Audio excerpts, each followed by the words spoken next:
अरे हो जाला जिंदगी बेकारे हो दिलवा टूटा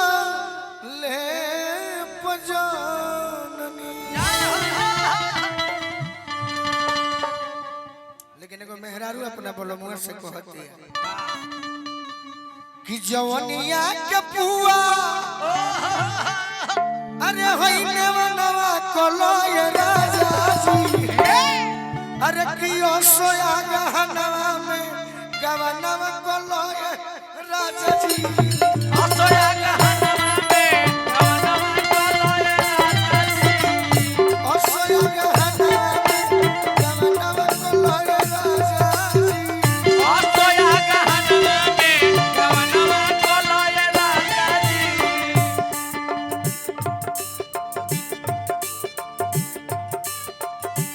जवनिया के पुआ होइने मनवा कोलोय राजा जी जवनिया के पुआ होइने मनवा कोलोय राजा जी जवनिया के पुआ होइने मनवा कोलोय अरे कियो सब जाना तरी सही अघाई भैसा कतन रहे तो दू चार घंटा चोर चर जाए अरे कियो सोया गहनवा में सोया गहनवा में गवनवा कोलोय राजा जी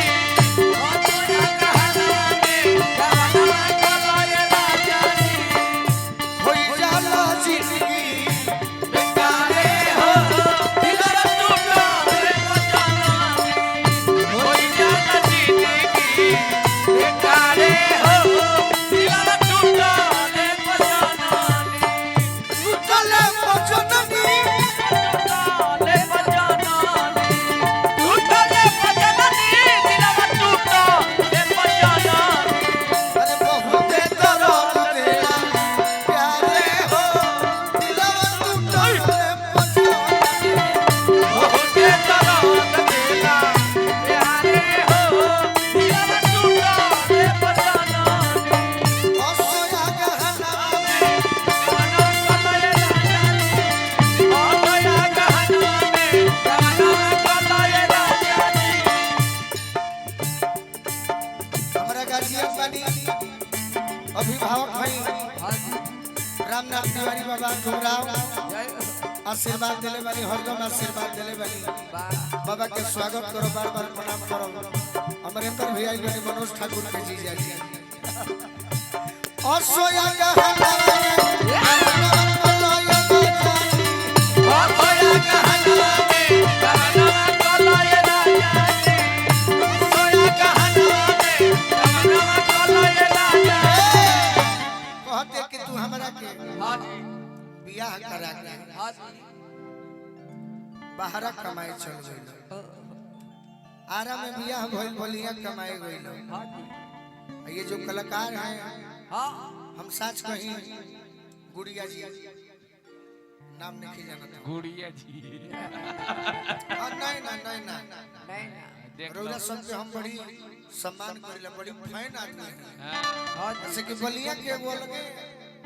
भाव हम प्रेम भैया बहुत सुंदर हां हां वो केहू ना कर सकता ना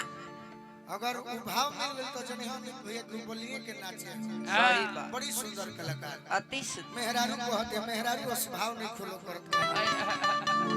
हम ही करिए भौजी ए भौजी कहतिया कि देखल रहो छो अरे गोट भइल बायना रहो एकरा त खुशी मिलल सही एगो अमा लग लगाइए दिले बिया हां हां आ दूसर के बजला की आवाज तो खत्म बा आज हमारे हैया बा हाथ ना जल्दी ना खत्म हो अभी ना कि देखल रहो छो अरे गोट भइल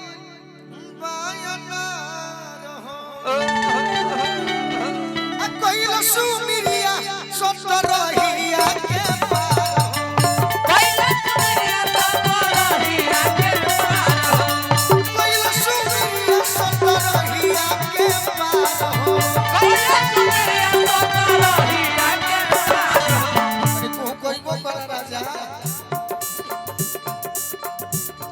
चालू अपन में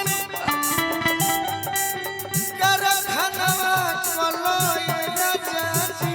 ए राजा चालू अपन में कारखानवा कलो ये राजा जी तने करे के पीछे रखिए भैया ना ना करे के हटाओ भाई सब भाई छाड़ फाटो हटावा बक्सा चालू अपन में तबला और ढोलक भैया से आकर करके है ने तक जम जाई हां जी अरे चालू अपन में कारखानवा कोलो ये राजा जी चालू अपन में कारखानवा कोलो ये राजा जी हंसो के लगनवा में गवनवा कोलो ये राजा जी और के लगनवा में गवनवा कोलो ये राजा जी और के लगनवा में गवनवा कोलो ये राजा जी और के लगनवा में गवनवा एगो लाइन हम गौले वाली यही मरद मेहरारू के ऊपर कौन अगर सुन ले हो खबर लोग तो तनी हाला कर दी हने तो ताली बजा दी ये नहीं ना जी कौन गलती कोई नहीं पहिला भेंट में कौन गलती कोई नहीं पहिला भेंट में राजा जी दर्द होता पेट राजा जी दर्द होता पेट में मजा नहीं मिले चॉकलेट में अरे मजा नहीं मिले चॉकलेट में राजा जी दर्द होता पेट राजा जी दर्द होता पेट में राजा जी दर्द होता पेट में हंसो के लगनवा में गवनवा कोलो ये राजा जी और के लगनवा में गवनवा कोलो ये राजा और का कि जखमी जितेंद्र मर जाई कहियो जितेंद्र जी काहे लगले बाल चुप हो अकवना सोवतिया के बाबा खोलताड़ो हूं कहो अरे पोखरी में गोलू बोलू अब हम थोड़े लिखल है ना कि पोखरी में गोलू बोलू अरे असननवा कोलो ये राजा जी ए राजा जी राजा जी अरे कियो सोके